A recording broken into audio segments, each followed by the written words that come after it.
It's Cyber Monday, a day on the retail calendar that can be enjoyed from a desk or the couch. Enjoyed from a desk or a couch. Enjoyed from a desk or maybe the couch. Enjoyed from a desk or the couch. Enjoyed from a desk or the couch. Enjoyed from the desk or even the couch. Enjoyed from a desk or... Do you want to go with the program? Go with the program. Go with the program. Or do you want to go your own way? Go your own way. Go your own way. From the desk or the couch. From the desk or the couch. From the desk or the couch. From the desk or the couch. From the desk or the couch. The overwhelming majority of people go with the program. Go with the program. Go with the program. Or wherever you like, as long as you got internet. I want the young motherfuckers in here tonight, no matter what your nationality is. Turn the motherfucking TV off for 1 week. And see if you can survive.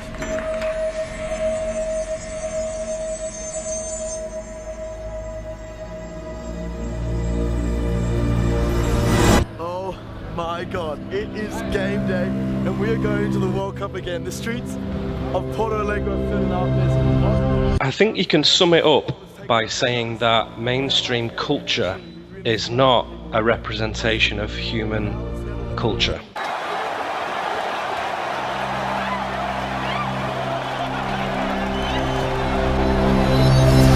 So the culture that we've known essentially for the last 2,000 years, let's say, you know, from the days of Greece and Rome and all that caper, right up to today in New York and Madison Avenue and Tokyo and London and Paris and Hamburg or wherever, the culture that emanates out of the West is not a reflection of human beings. It is a reflection of the empire. Sometimes I like to compare the European Union as a creation to the organization of empires.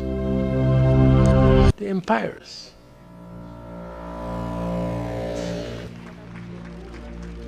There is really one empire, and it just changes its robes, as it were, its garments throughout history. And that single empire stretches back, what we think as Americans and Britons, quite a long way to Egypt. But it stretches back before then as well. Game of Thrones, Game of Thrones.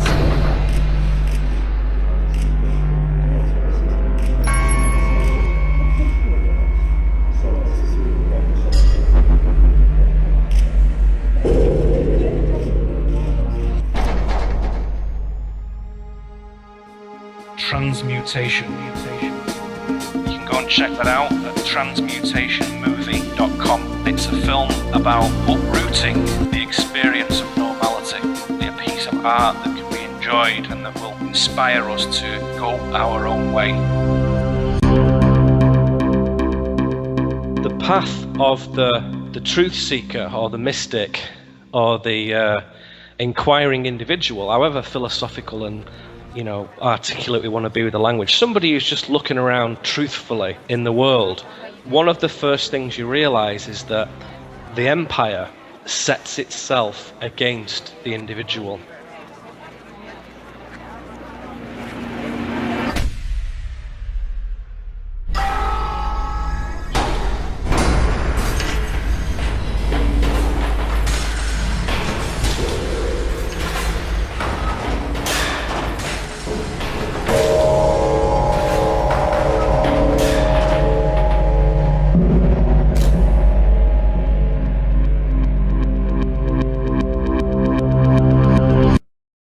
And so the only way to fit in is to stop being an individual. Don't be an individual, be a member of a collective and just fit in.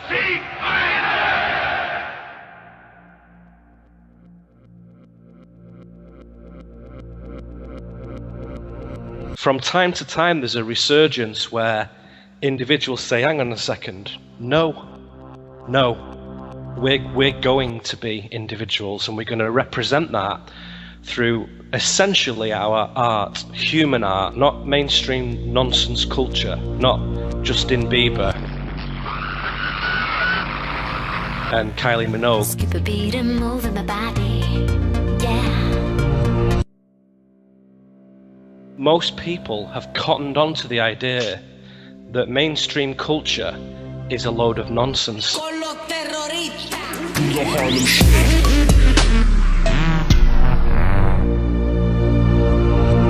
And they've started to generate their own subcultures. And one of those subcultures is what we call, the alternative community, alternative thinking. I know when I show up at the farmer's market that the food is local, that it's good for me, and that my dollar is going basically back to the farmer who grew the food.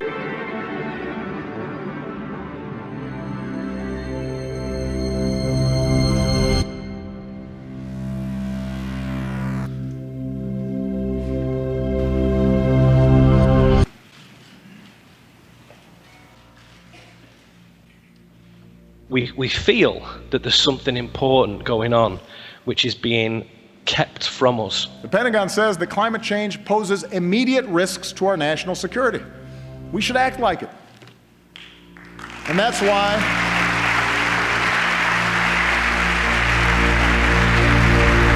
it's been that way for many thousands of years, and this is the first time that they're really struggling to put a lid on it.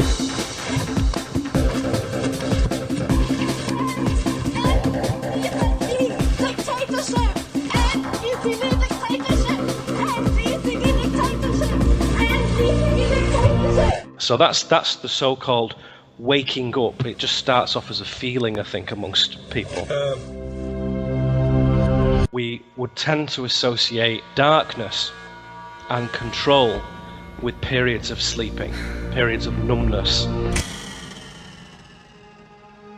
And we would associate awakening and freedom and truth with periods of light.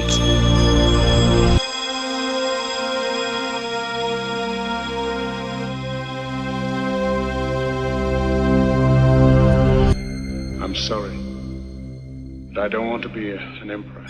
That's not my business. I don't want to rule or conquer anyone. I should like to help everyone if possible. Jew, Gentile, black man, white.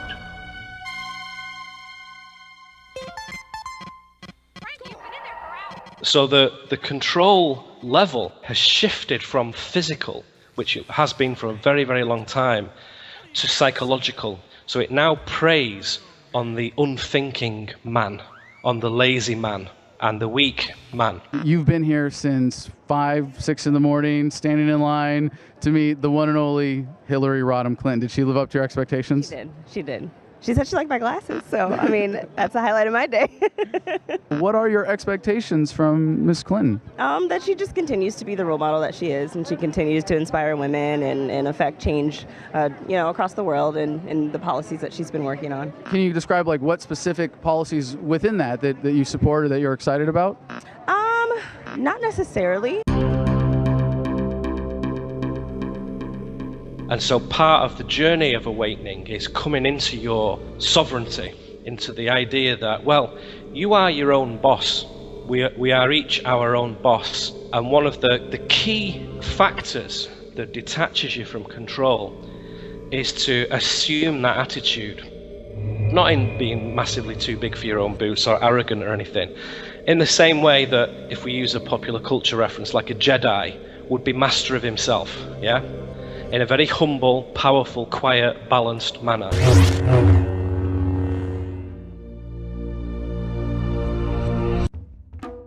You have to become master of yourself. You become master of everything about you. Achieve self-mastery in everything you have, and then nobody can sort of touch you, really. And that is the natural path of the human. That's what everybody is. In a sense, all beings with a human soul are destined for that. I think once you get into the kind of vibe of generating your own culture and your own media and your own philosophy, you sort of come very quickly as a young man or a young woman to the conclusion that you think, I can do this. My art, my philosophy, my perspective is just as good as anybody else's, and I don't have to be an academic or government sponsored or university professor to do this. And in fact, perhaps it's an impediment and a handicap to have those things. Perhaps it's better to develop my own learning and my own discernment and my own scholarly attitude. Hi, my name is Rachel Parent. I'm 14 years old, and I'm the founder of Kids Right to Know. I'm concerned about the health and environmental risks of genetically modified organisms, GMOs.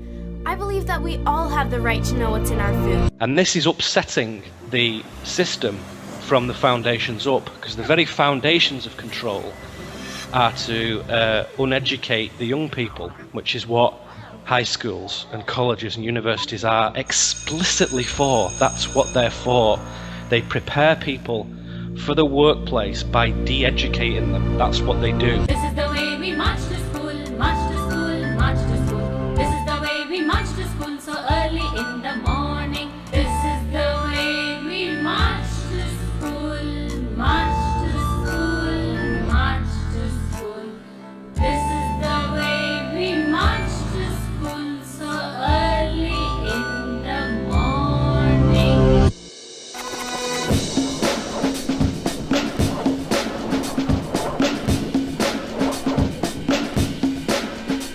So to choose to educate ourselves freely with the information at our fingertips now is a massively radical thing to do. Very exciting.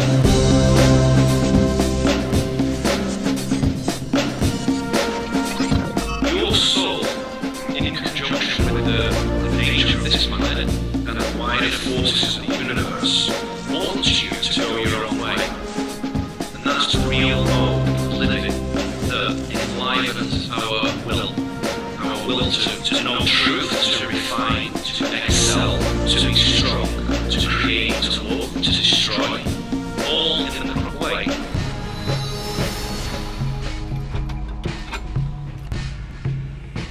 If you're locked up in a little room for 25 years, very quickly you learn that the first freedom is mental freedom, is your attitude.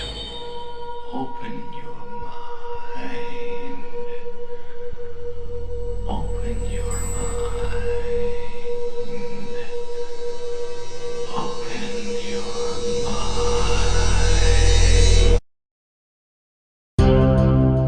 Yes, sir, wedding bells finally rang in the life of Margie Blake. Back from their honeymoon, she and Tim are headed for a life of wedded bliss, they think. Yes, the honeymoon is over for Tim, now that he starts back to work. And it's over for Margie, too, as she enters her bright new kitchen to cook her first meal. Can she prepare those favorite dishes of Tim's, just like his mother used to make? Our families, our parents and their parents and grandparents and great-grandparents are so ingrained with the idea of class, economic class, blood class, subservience, dominance, power, wealth, aristocracy. That is so ingrained into the blood of our families. Yes, even Margie found that she could learn to cook when she discovered the significance of the terms used in cooking.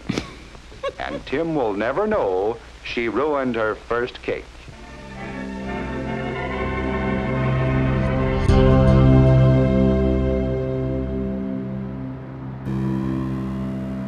We, you might say, are the very first generation, certainly mine is, who come along and say, well, yeah, whatever, I don't really classify myself based on my genetic heritage, nor do I evaluate myself based on my economic situation.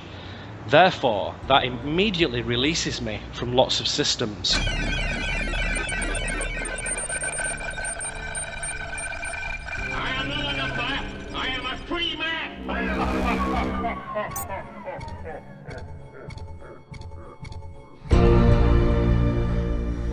And if you then take that to the next level and understand that you're not a subject of any monarch, that's a fiction. You are also not a citizen. Nobody here is a citizen. If you're a free, human, sovereign being, you are not a citizen. That's a fiction. If voting actually changed anything, it'd be illegal. And if you are enmeshed only in the theatre, it feels like you're trapped.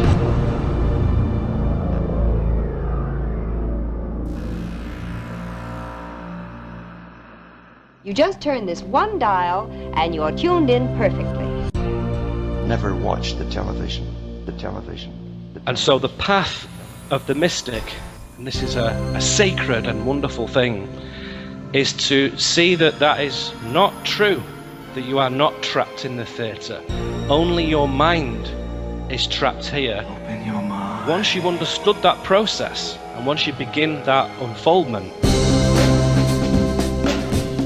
the unfoldment is a simple choice. It's a choice to take yourself seriously. There can be no unknown areas in the unfoldment, no blocked emotions, no weak triggers. You have to go in deep to balance yourself. It attaches you to your true position of consciousness, which is not here.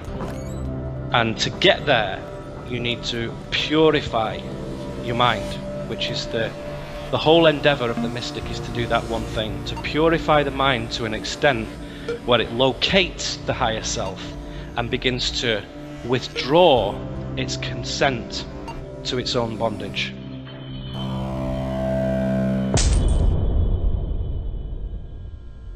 The construct is an idea, and it's a very powerful idea because you're so, lost in the matrix.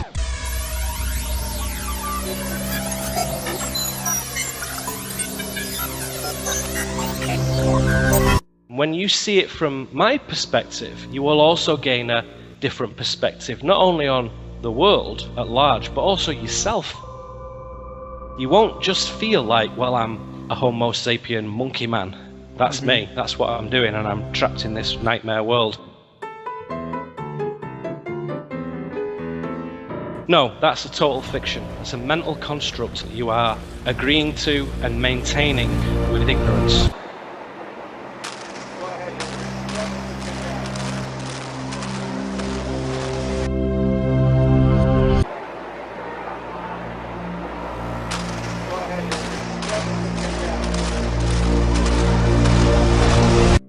When you've seen it, you won't be able to forget that, and it will have a subtle but potent effect on how you see things, and you'll realize that this solid, massive machine, this clockwork that you call reality, is not very solid at all, not very solid at all, and in fact the only thing that holds it together is people's conscious agreement. Yes, we can. Thank you. God bless you. And may God bless the United States of America.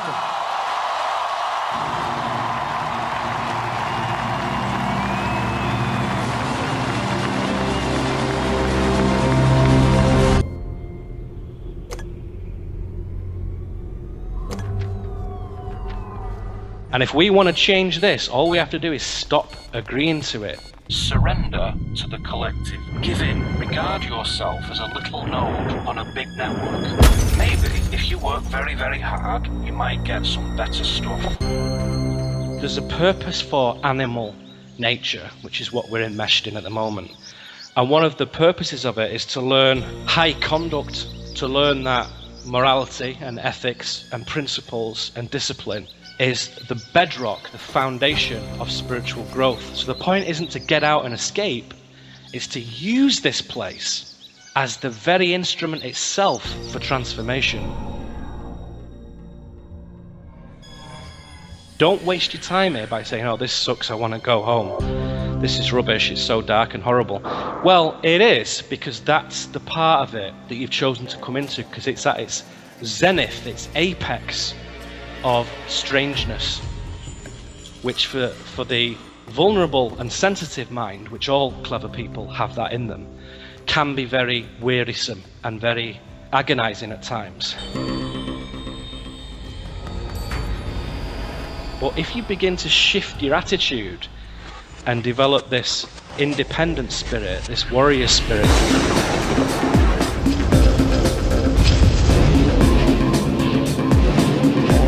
it's his attitude and his understanding of truth that gives him that power. Not his muscles, not some magical force, but his attitude to existence, to knowing that existence is basically cycles moving around one another, and that it is in itself entirely neutral.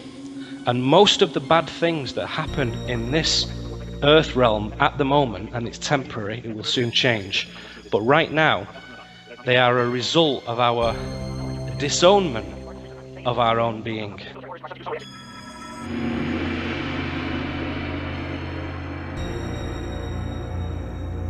To say, well, I don't care, I'll just come to Earth, make apple pie, watch television, go to the office, and just sort of do the best I can and then die.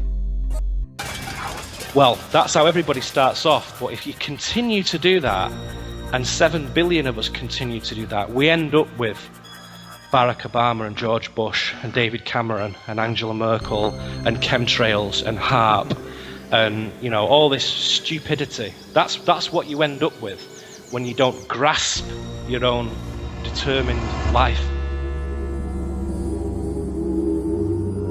Science and physics and chemistry, as we understand it in college and university, that's the construct. It's not fake, but it's only one angle. There are many degrees, many ways of looking at this thing, many perspectives and many angles.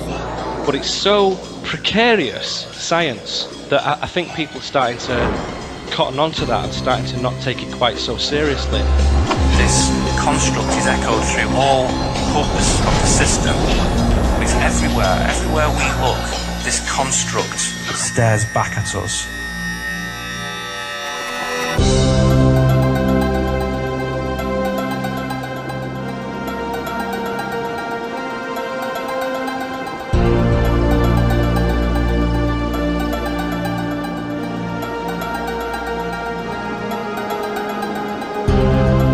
Now we're starting to understand that consciousness isn't this epiphenomenal little puke that comes with your brain. It's actually something that is flowing all the time throughout the system, and all we do is open up a little porthole in our head and let it flow through in one ear and out the other. And depending on the quality of that vessel determines your experience of consciousness. Whereas when you start to engage and make that active and think, hang on a second, maybe I am okay to create some things and to think differently. So the more engaged you are, the more that happens. And you start to formulate your own code of conduct as a man of honor and power on the planet. And that built into that is humility and intellect, creativity, peace, destruction, creation, everything. And that starts to have an effect on how you change the world around you. When you want to change your circumstances, change your girlfriend, change your bank balance, change your clothes and your music and where you live and what food you eat and who you spend your time with, that starts to fall into place with your own growth. And as I've said many times, when the universe, the ecology of life around us, sees that you are taking yourself seriously, bettering yourself, becoming a truer being, it helps you, and it starts to throw you synchronistic breaks, and it starts to give you gifts, and it starts to just give you a bit of a helping hand, really, and say, hey, you're not alone on this, you know, because the universe is doing the same thing we are. It's trying to refine. It's a work in progress. It's not a finished thing. It's continually refining, and we're part of that refinement. And when you get that, suddenly life starts to be less, you know, this clunky cause and effect thing, and be something much more coherent and synchronistic and magical.